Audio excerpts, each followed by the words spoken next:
Bene, allora la prima domanda che ti faccio è questa: da che ambiente familiare provieni? O da un ambiente familiare molto composito, perché mio padre era figlio di un industriale, ingegnere, e si è sempre dedicato all'industria di famiglia, che era una piccola azienda metalmeccanica nata nel 1926 qui a Udine, inventore, costruttore di macchine di tutti i tipi. La sua famiglia era la vita della fabbrica praticamente, mentre mia madre, goriziana, ha studiato arte all'Accademia di Belle Arti di Venezia e di Firenze ed era proprio una classica figura femminile con un talento artistico che usciva da una famiglia borghese goriziana. Mio padre e mia madre si sono sposati durante la guerra, dopo l'8 settembre. E quindi è un matrimonio di giovani, di due giovani che poi non si sono riconosciuti in questo matrimonio e negli anni, nel 53 si sono separati. Tu coglievi differenze anche tra, diciamo, provenienza udinese e provenienza goriziana? Moltissimo, perché la famiglia, poi io sono cresciuta con mia madre, quindi sostanzialmente sono cresciuta in un ambiente femminile, dove c'era una tradizione borghese da lunga data, mentre nella famiglia di mio padre c'era proprio stato un percorso accelerato di conquista, diciamo, dell'industria, del fare in una dimensione industriale. E le differenze erano notevoli, cioè, avevano però un punto in comune. Lo studio era un segno distintivo della persona, quindi la cultura era quella che creava non l'emancipazione, ma creava proprio un segno distintivo borghese. Quali erano quindi in questo contesto le opinioni politiche dei tuoi familiari? Ah, ah. Dunque, mio padre e mio nonno, quindi la famiglia degli industriali, erano liberali. E non c'erano delle opinioni politiche che andassero al di là della posizione dei liberali rispetto alla produzione e soprattutto il rapporto con la fabbrica.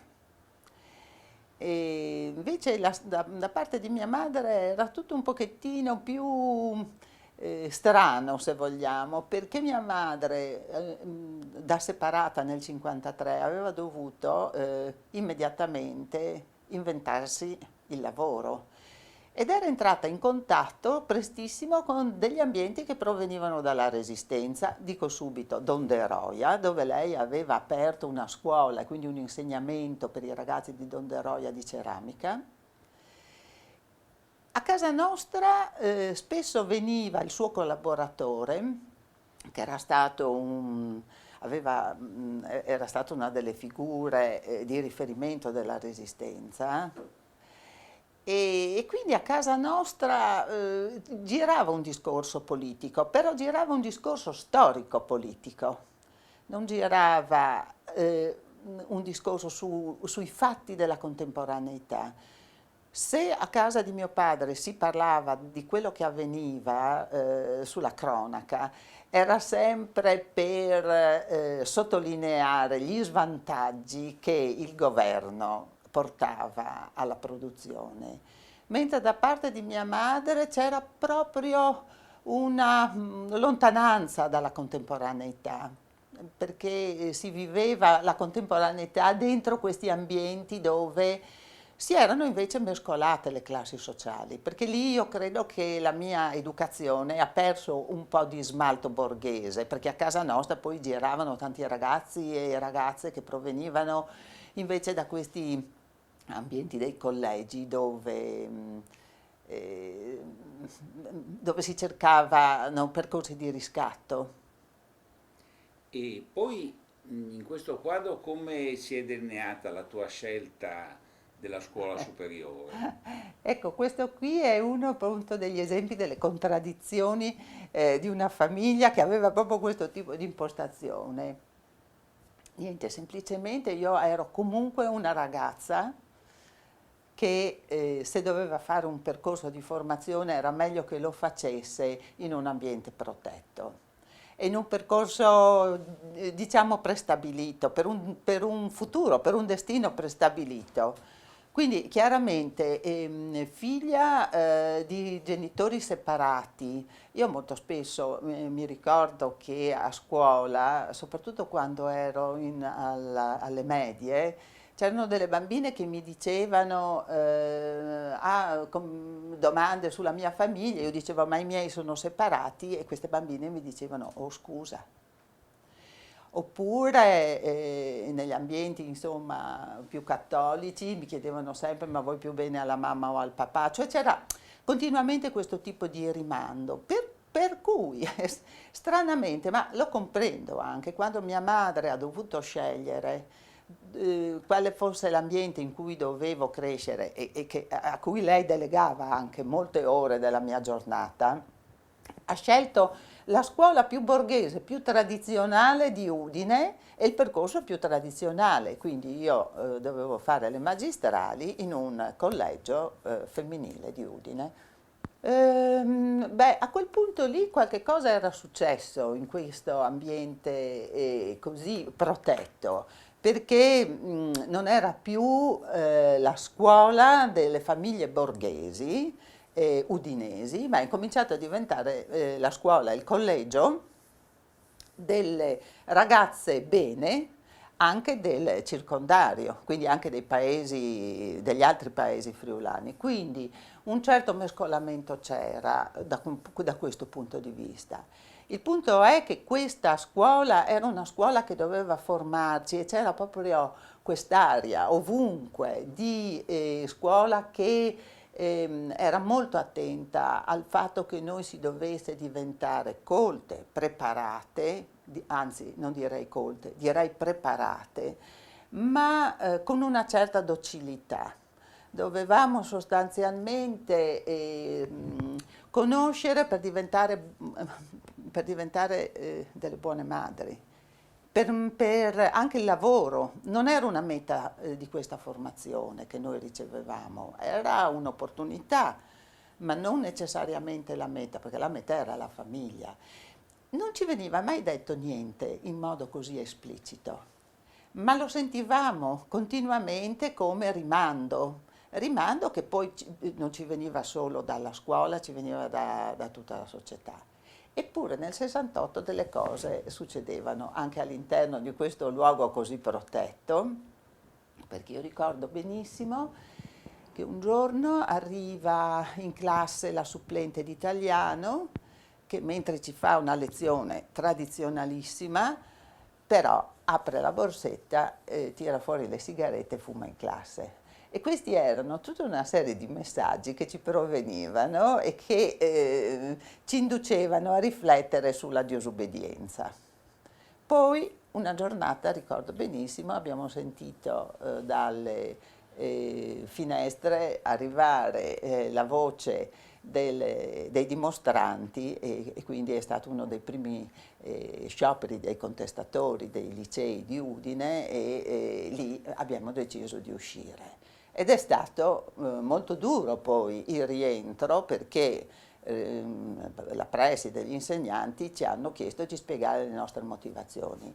Noi non avevamo elaborato delle motivazioni, sentivamo un richiamo però, un richiamo che poi secondo me è stato tutto il senso del percorso di molte di noi in quegli anni, cioè il disegno di vita che noi potevamo costruire fatto nelle piazze, in luoghi diversi da quello insomma che era il collegio, la famiglia, questi ambienti un po' prestabiliti, ci portava e ci avrebbe portato ad una riflessione molto importante che è venuta poi, perché io poi nell'università, nel 69 mi sono iscritta all'Università Trieste e da lì è incominciato il percorso che piano piano mi ha portato al femminismo.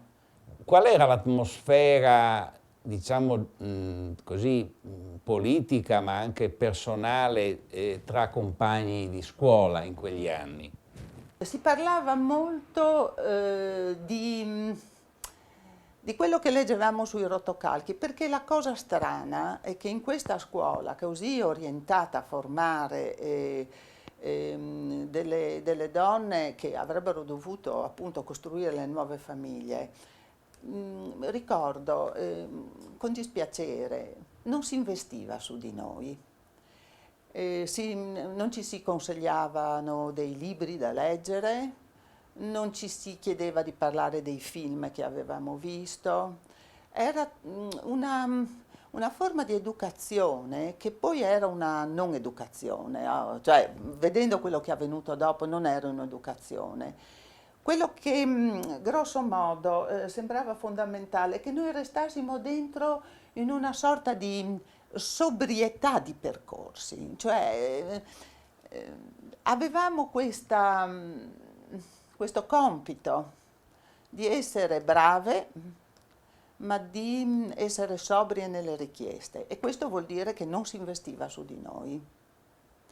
Quindi di cosa si parlava? Se Albano aveva una buona voce o meno, se ci piaceva quell'ultima canzone che avevamo ascoltato, però contemporaneamente sentivamo di dover appunto incominciare a disobbedire, e lo facevamo a livello personale. Quindi naturalmente dopo che l'insegnante aveva fumato la sua prima sigaretta in classe, molti di noi hanno incominciato a fumare di nascosto nei bagni della scuola. E poi le prime esperienze sessuali.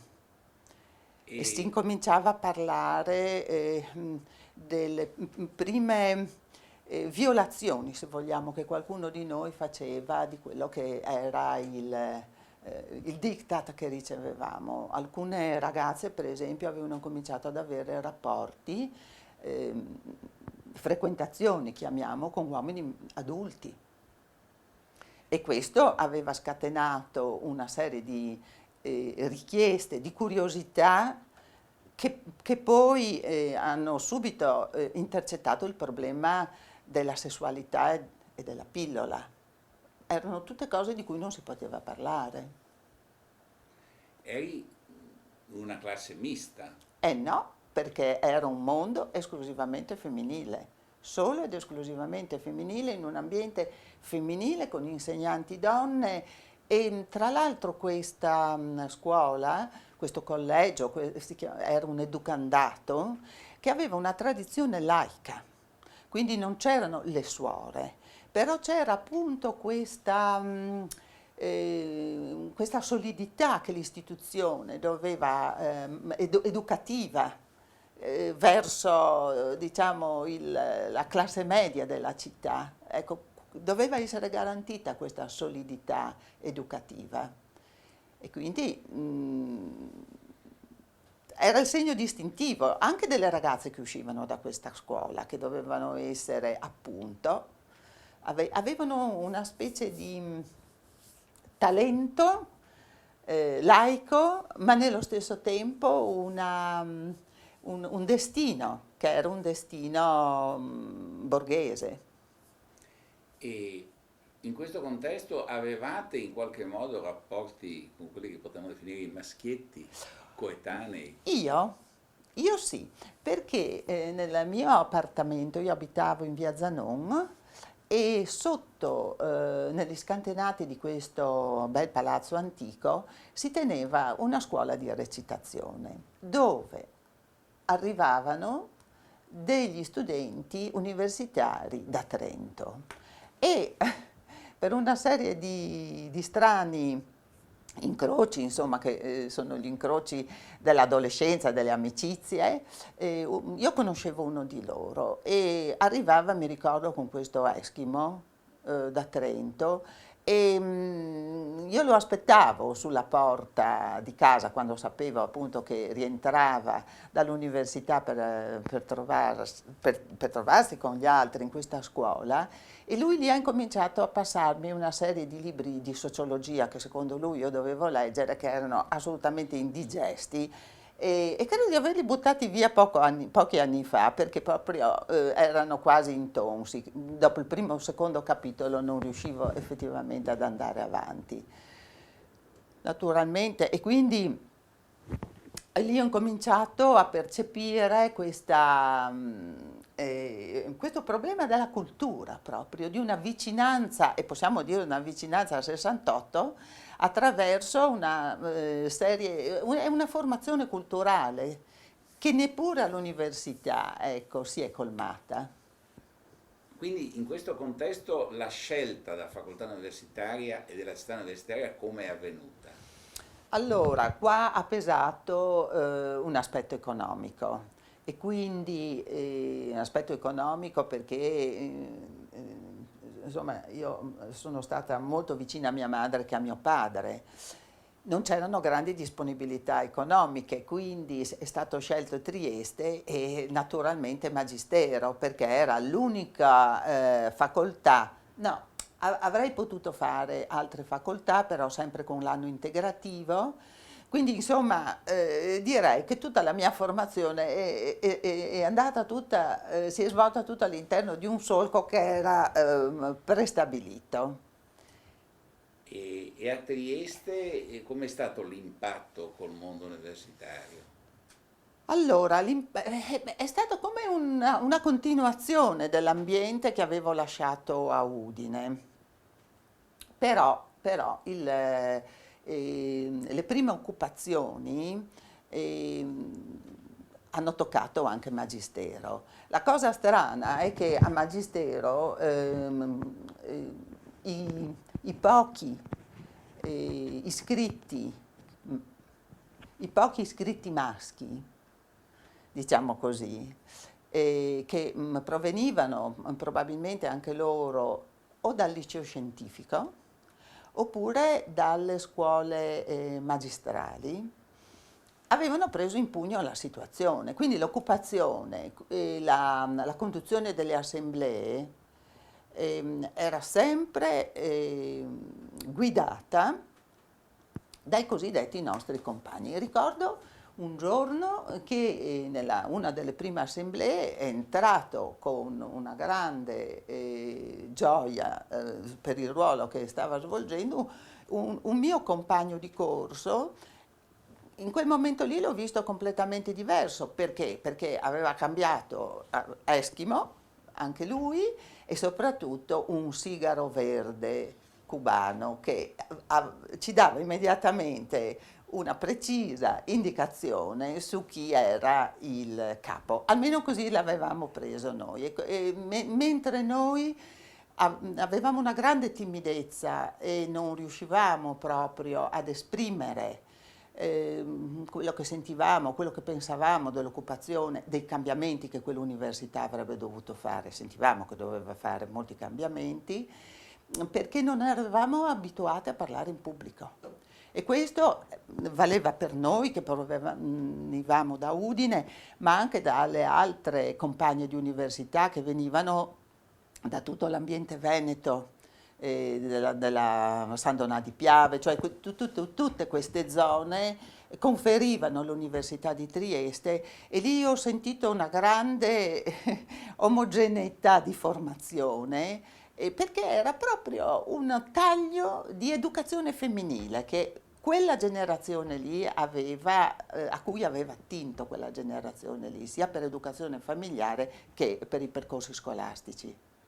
E difatti qui altre volte abbiamo sentito parlare appunto di un blocco, come dire, psicologico che rendeva quasi impossibile per una donna parlare in assemblea. Assolutamente, era molto difficile, ma la cosa strana è che era molto difficile in un partito, poniamo, però in questo ambiente che era quasi tutto femminile, perché veramente i compagni si contavano su poche dita della mano, ma proprio noi non eravamo state abituate in nessun ambiente a parlare in pubblico.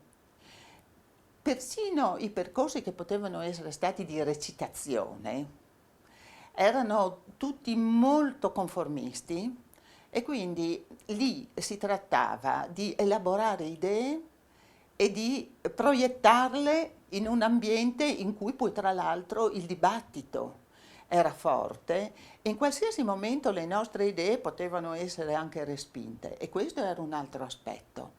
Cioè essere lì bisognava diventare o molto sicure di se stesse, di quello che si pensava, o assumere proprio questa caratura della leader. E questo è un altro problema. La leadership femminile, neppure oggi, è così chiara ed è così ben costruita, seppure insomma, gli ambienti scolastici, gli ambienti familiari dovrebbero destreggiarsi meglio, no? Su un discorso di questo tipo. E dal punto di vista, diciamo così, proprio politico, partitico, gruppettaro, quali erano forze che si muovevano lì nell'ambiente di magistero oppure non c'era nessun... No, allora la cosa per esempio che mi sorprende oggi, no, rileggendo pezzi di storia di quel periodo, che mentre in altre università che potevano essere Milano, appunto Trento, Roma, si erano già formati dei nuclei di discussione politica tra donne, tra le studentesse. Nei nostri ambienti questo è arrivato un pochino dopo ed è arrivato più attorno agli anni 70. Ma devo dire che comunque l'esperienza fatta nel 68, durante le prime occupazioni dell'università, per molte di noi è stata un'esperienza importantissima perché comunque abbiamo incominciato a capire che in quegli spazi si giocava il nostro futuro. Poi proseguendo abbiamo incominciato anche a capire, ma anche con dei passaggi un po' difficili, che il problema che si presentava era proprio la visione del mondo e molti di noi avevano ricevuto un'impronta molto ferma sulla visione del mondo, cioè si poteva derogare poco da quella visione che ci era stata insegnata, c'era anche molto desiderio di fare famiglia, di avere dei figli. Però contemporaneamente incominciavano ad arrivare dei segnali che quel percorso lì, per molte di noi forse non era il percorso da fare in quel modo. E ormai siamo negli anni 70, siamo nel femminismo. La cosa, io mi sono avvicinata al Partito Socialista nel momento in cui proprio ormai ero già alla fine dell'università. Però avevo già incominciato ad elaborare pezzi del pensiero femminista. Ricordo che mi aveva molto colpito, siamo nel 72, forse nel 73, un'iniziativa presa da alcune giornaliste del giornale Amica, mi pare, su un servizio di moda che era stato girato durante uno scontro a Milano tra, ovviamente uno scontro tra i poliziotti e i dimostranti. E questo servizio di moda aveva voluto ritrarre alcune modelle vicino, cioè in questi ambienti dove si erano svolte e si stavano svolgendo queste contestazioni. E le giornaliste avevano deciso di non pubblicare, cioè si erano proprio opposte alla pubblicazione di quel servizio di moda. La notizia, quando io ho letto, probabilmente sul Corriere della Sera, perché leggevo abbastanza i quotidiani, mi interessava molto comunque sempre sentire l'aria che tirava, questa notizia mi ha proprio sbloccato definitivamente. Avevo proprio capito che intanto la solidarietà tra donne avrebbe potuto rompere uno schema culturale e questa cosa poi è quella che mi ha accompagnato sempre all'interno del mio percorso nel Partito Socialista, che è durato molto poco, tanto quanto era servito per partecipare ai referendum sull'aborto o sul divorzio. E, prima ero entrata in contatto poi con invece il Movimento di Liberazione della Donna del Partito Radicale. Lì si incominciavano a trovare figure, personalità interessanti, donne che anche un pochino più anziane avevano degli strumenti che noi stavamo cercando. E gli strumenti erano cultura e un nuovo linguaggio, una nuova lingua, nuove parole per dire le cose. E poi erano, e lì subito, insomma, molte di noi, e io, ho iniziato i percorsi nei gruppi femministi che sono stati... Beh, se io dovessi parlare del 68 dovrei parlare proprio di questa congiuntura tra il 68 e il femminismo, discorso che secondo me non abbiamo ancora sviluppato sufficientemente, anche perché ovviamente a un certo punto il femminismo si stacca dal 68, cioè si stacca da quella tradizione politica che si era sviluppata nel 68, cioè i grandi dibattiti sui due blocchi, no? Il discorso sulla guerra aveva comunque condotto certe riflessioni che sono maturate dopo, il rapporto per esempio tra la donna e la guerra. E il femminismo poi ha preso una strada che è stata una strada di assoluta autonomia nel progetto politico. E in questo contesto, poi dopo appunto tu diciamo dall'esperienza dell'Università di Trieste sei tornata a Udine. Ecco, Sì, com'è finito. stato lì? Appunto, no, sono ritornata a Udine, c'era sempre un po' di pendolarismo, però diciamo che nel momento in cui verso il 73 ho incominciato, no, ad entrare più in contatto, perché a Trieste non si erano formati dei gruppi solidi, per esempio, di lavoro delle donne. In questa struttura di magistero è stato anche molto veloce, una cometa, diciamo, veloce questa contestazione forte. In fondo io credo che quell'ambiente universitario lì, formato a maggioranza femminile, ma insomma tutto sommato fosse stato anche tenuto abbastanza poco in considerazione.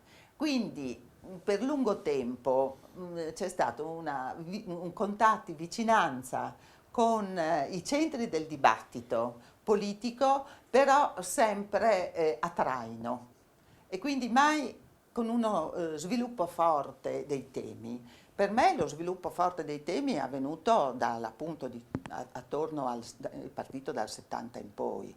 E lì a Udine io devo dire che l'ambiente udinese anche oggi me lo ricordo come un ambiente molto interessante invece. È stato fondamentale il rapporto tra donne di diversa generazione, le capacità di dialogo, di ascolto.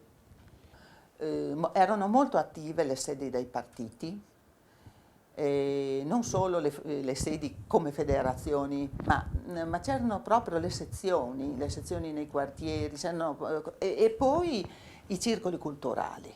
E allora questa libertà che io ho saggiato soprattutto nel Partito Socialista, libertà di entrare, di uscire, di andare, di far stampare volantini, di scrivere delle cose, nessuna di noi era tesserata. Però c'era sempre una porta aperta dove noi potevamo riunirci e confrontarci. E d'altre parti, in altri ambienti della città, ambienti di sinistra, succedeva esattamente la stessa cosa. E quindi la possibilità per questa generazione di attivarsi in un confronto, questa città la offriva. E questo l'ho sentito molto forte dal 70 fino agli anni 80. D'altra parte poi c'erano dei buoni motivi perché questo avvenisse. Non c'era solo il discorso delle cosiddette cellule femministe, ma contemporaneamente veramente la battaglia per i diritti civili stava divampando, e qui noi avevamo lì nel Partito Socialista Loris Fortuna, che è stato molto bravo a raccogliere attorno a sé dei giovani e delle giovani. Più difficile era il discorso all'interno del Partito Comunista, perché io qui vorrei raccontare una cosa. C'è tra l'altro in questo momento poi si forma un altro aspetto che mi piace ricordare, il momento in cui due generazioni di donne incominciano a parlarsi fuori da quelli che sono i contesti familiari, i tradizionali contesti educativi. Allora, noi appunto eravamo giovani donne laureate e che hanno incominciato a trattare argomenti della politica assieme a donne più anziane che provenivano per esempio dalla tradizione della resistenza o dal sindacalismo. Una volta io, proprio assieme a delle compagne del Partito Socialista, sono andata ad una assemblea delle donne del cotonificio. Erano probabilmente le ultime assemblee fatte nel cotonificio che poi sarebbe stato chiuso.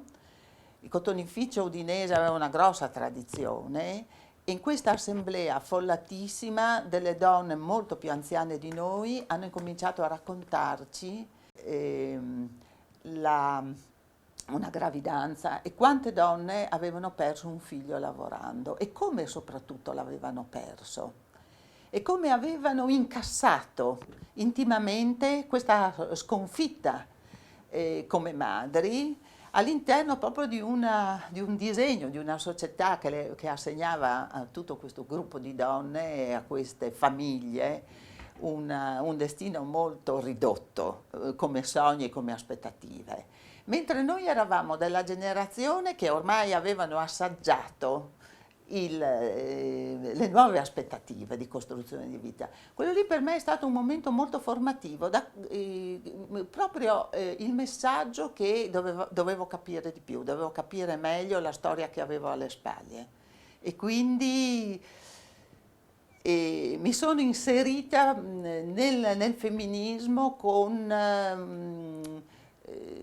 un grande desiderio di conoscenza ed è stato poi tra l'altro la trasformazione del femminismo che il femminismo ha avuto proprio in questi anni, dopo appunto le battaglie per i diritti civili, è stato proprio il femminismo che è andato a fondo su quelle che erano le matrici della disuguaglianza attraverso appunto gli studi antropologici di storia del diritto. A Udine poi come si configuravano i rapporti tra i partiti politici, le federazioni e questi gruppi femministi che stavano, diciamo, nascendo, sviluppandosi? Sì, decisamente sì. C'era però un problema di una provenienza diversa. Quello che io trovo molto positivo è che le donne hanno incominciato a lavorare fianco a fianco, pur nelle differenze. In fondo a Udine, come in altre parti d'Italia, si è inventato come strategia politica il trasversalismo. Cioè noi siamo stati capaci di dialogare in modo tutto sommato abbastanza libero, anche su, diciamo, piattaforme, chiamiamole così, politiche che potevano essere diverse, provenire da matrice diversa, però a trovare un incontro. E quindi diciamo all'interno dei partiti, sì certo, all'interno dei partiti, all'interno dei gruppi ha potuto crescere il movimento delle donne. Il punto è che la tradizione, quello che a un certo punto era avvenuto, ed è sempre questo tema del dialogo tra due generazioni di donne in temi che erano poi temi che avevano percorso tutto il Novecento: il lavoro, il diritto al lavoro, il salario, e una, diciamo, serie di opportunità che sul piano del diritto dovevano essere ancora conquistate in Parlamento. Mentre il femminismo di questi anni incomincia a staccarsi culturalmente da questi traguardi dell'emancipazionismo, non rifiutandoli, ma pensando che la strada da percorrere doveva essere assolutamente diversa. E quindi non si è parlato più di emancipazione, ma si è parlato appunto di trasformazione, di evoluzione dei presupposti della cultura delle donne e della battaglia delle donne. E infatti il presupposto fondamentale era il rifiuto di schemi borghesi della famiglia. E soprattutto abbiamo cominciato a dover affrontare il ruolo sessuale, e nella battaglia per i diritti civili, divorzio e aborto, siamo andati proprio assieme, però anche con queste donne che provenivano, no, dalla storia più vecchia delle battaglie delle donne, siamo andati proprio a toccare i temi fondamentali, che erano proprio i temi del diritto delle donne a uscire dal destino per poter fare il progetto di vita. Io credo che questo sia ancora il tema di oggi, e se il 68 non avesse in qualche modo portato le donne fuori dagli ambienti, le giovani donne fuori dagli ambienti tradizionali, molte giovani donne, diciamo, non tutte, alcune chiaramente si trovavano già a loro agio in questi momenti della contestazione, ma molte non ci sarebbero arrivate se non avesse fatto arrivare fortemente questo richiamo. E la società era la società dei giovani, era la società dei coetanei, e poi ci sono tutti i percorsi d'amore che si sviluppano all'interno di questi incontri, di questi contatti. E diciamo che rispetto a quello che tu hai detto, l'analisi corrente che dice che nel referendum sul divorzio tutti scoprono che c'era un paese diverso da quello che pensavano. Assolutamente sì, è molto diverso. E per questo che io insisto molto sul dialogo tra le generazioni di donne, che secondo me è stato fondamentale per, appunto, per coniugare i temi che le più giovani potevano aver prelevato anche dal 68, con quello invece che era l'urgenza del momento, della progettazione della propria vita. E credo che proprio le battaglie sui diritti civili, sui due diritti civili fondamentali, divorzio e aborto, hanno consentito questo passaggio che per me è storico, quando le donne hanno incominciato a parlare tra di loro su quelli che erano i temi più spinosi, più profondi della storia delle donne, proprio anche della biografia delle donne. Guardi, mia suocera proveniva da un ambiente contadino, con formazione cattolica, diciamo cattolica, perché non si poteva in un paese non andare in chiesa. Eppure mia suocera sul referendum per l'aborto ha votato contro l'abolizione della legge.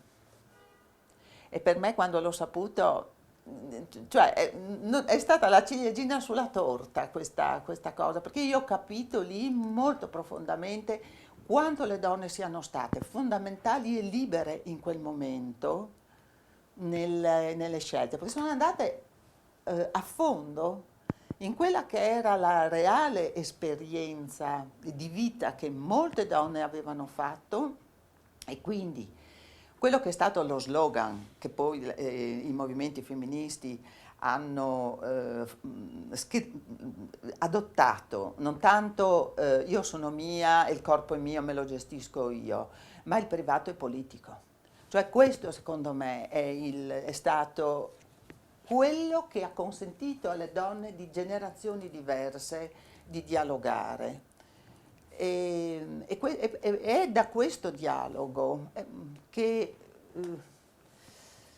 è nato un programma politico che secondo me stiamo ancora svolgendo, anche se non è proprio sotto gli occhi di tutti, però è un programma politico che è stato svolto e si continua a svolgere. Da tempo immemore aleggia questo quesito, questo punto di vista, questo slogan, il personale politico. Ecco, come si potrebbe oggi esplicitare a un ragazzo di nuovissima generazione?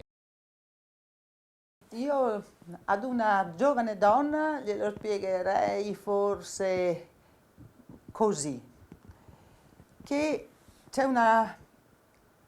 ci sono forse due aspetti in questa definizione che abbiamo recuperato dalla tradizione nostra, insomma, del 68 e del femminismo.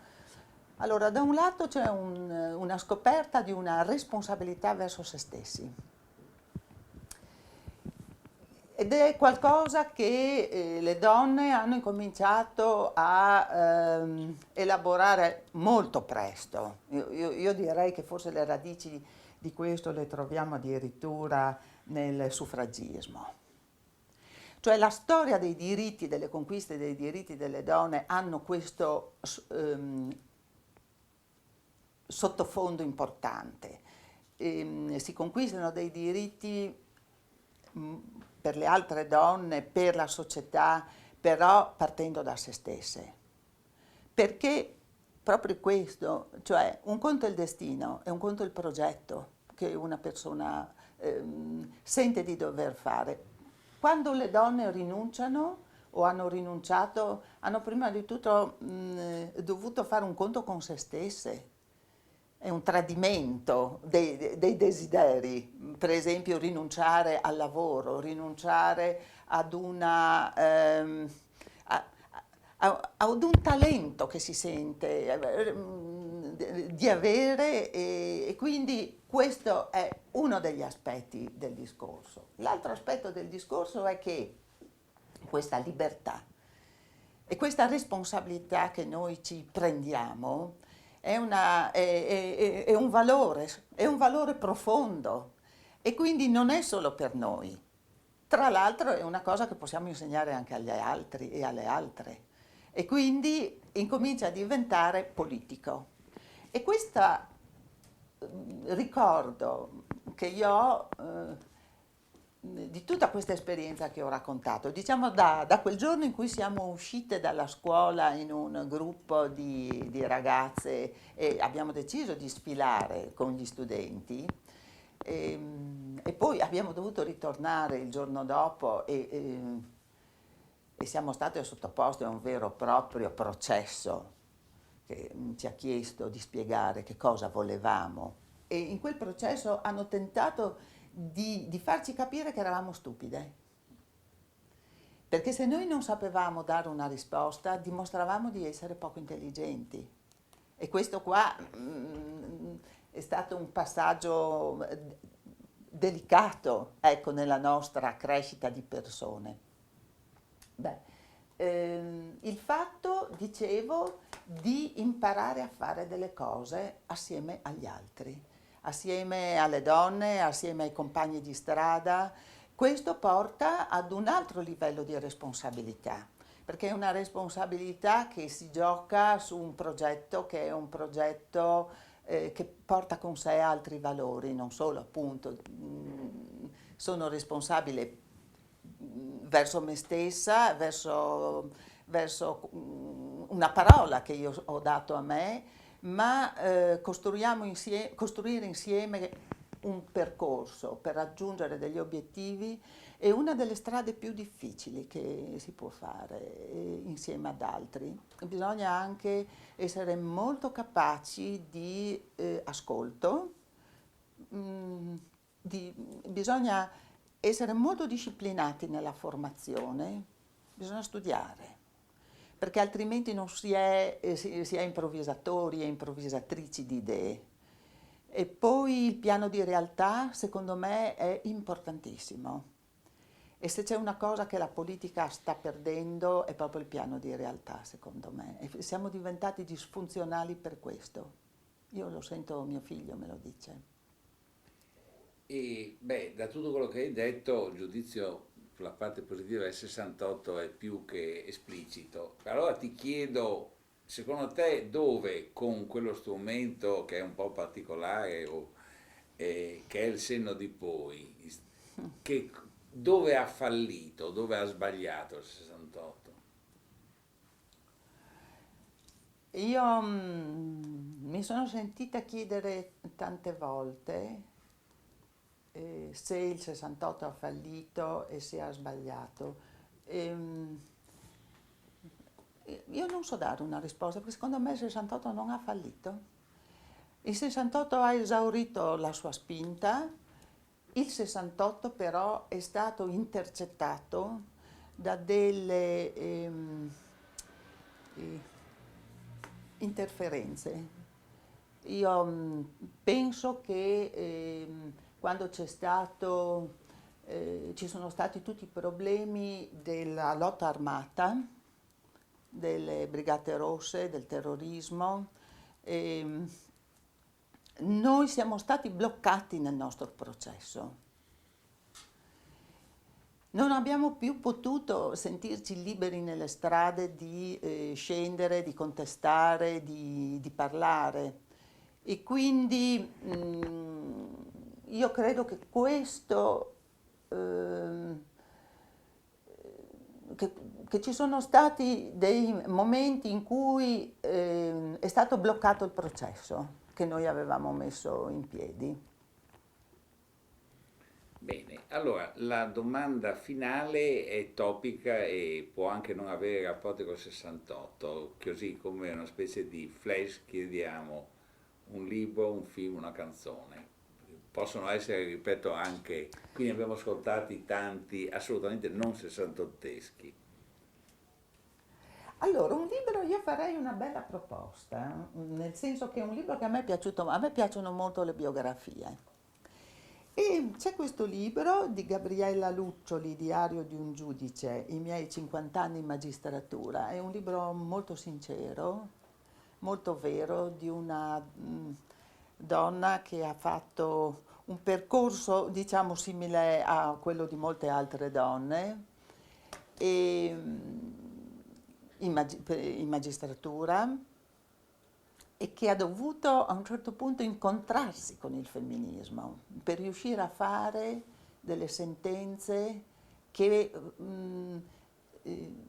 avessero una capacità di guardare oltre quelli che erano gli schemi interpretativi della società italiana. E questo è un libro molto istruttivo, secondo me, perché parla di quello che è successo veramente e probabilmente di quello che sta succedendo ancora in molte donne, insomma, che stanno operando in tanti settori e in tante istituzioni della società italiana. Un film.